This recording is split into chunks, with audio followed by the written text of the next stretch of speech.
Hi hello. என்ன இப்போது எதுக்காக நான் சொல்ல வரேன் அப்படின்னா, நிதானமே இல்லை. என்ன சொல்கிறது, என்ன பண்ணுறது அப்படிங்கிறது தெரியாமல் பேசிகிட்டு இருக்கேன். என்ன பண்ணுறதுன்னு தெரியாமல் யார்கிட்ட சொல்கிறதும் எனக்கு வழி இல்லை, சொல்கிறதுக்கும் வழி இல்லை, யாரும் இல்லை.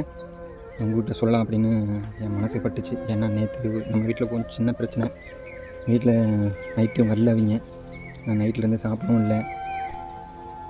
என்ன பண்ணுறதுன்னு தெரியல. வீட்டில் சின்ன பிரச்சனைனால என் ஒய்ஃபும் பையனும் வெளியில் இருக்காங்க. என்ன பண்ணுறாங்கன்னு தெரியல. நிஜமாலே எனக்கு பயங்கர ப்ரெஷராக இருக்குது. இன்றைக்கி காலையில் 6 மணிக்கு வேலைக்கு வந்தேன். சரி வேலைக்கு போகலாம் அப்படின்ட்டு, எதையும் நினைக்கக்கூடாது, எல்லாம் கடவுள் செயல், எல்லாம் நல்லதாக நடக்கும் அப்படின்னு நினச்சி வேலைக்கு வந்தேன்.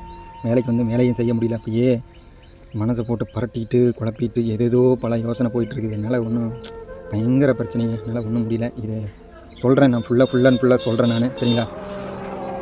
இப்போ என்னால் மனசில் வச்சுருக்க முடியாமல் தான் உங்கள்கிட்ட சொல்லிட்டேன், சரிங்களா? இதை ஃபுல்லாக சொல்கிறேன், கண்டிப்பாக சொல்கிறேன்.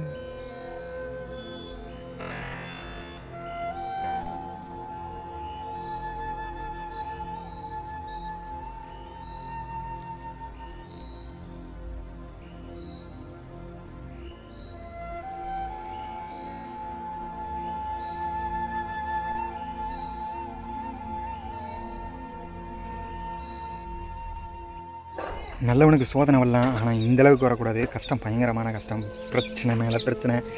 என்னால் ஒன்றும் பண்ண முடியல. சரியான எல்லாமே இந்த உலகத்துலேயே காசு பணம் தான் மெயின். காசு பணம் இருந்தால் எல்லாமே, காசு பணம் இருக்கிறவங்களுக்கு தான் இந்த உலகமே, வாழ்க்கையே. இல்லாதவங்களுக்கு ஒன்றும் இல்லை. நிஜமாலுமே சொல்கிறேன், உண்மையால் சொல்கிறேன். நான் பட்ட கஷ்டத்தில் சொல்கிறேன், இந்த மன கஷ்டத்தில் சொல்கிறேன், சரிங்களா? இது உண்மையாக பொய்யா அப்படிங்கிறத நீங்கள் தான் முடிவு பண்ணி சொல்லணும், சரிங்களா? என் மனசார சொல்கிறேன், சரிங்களா? பாய் பாய்ங்க.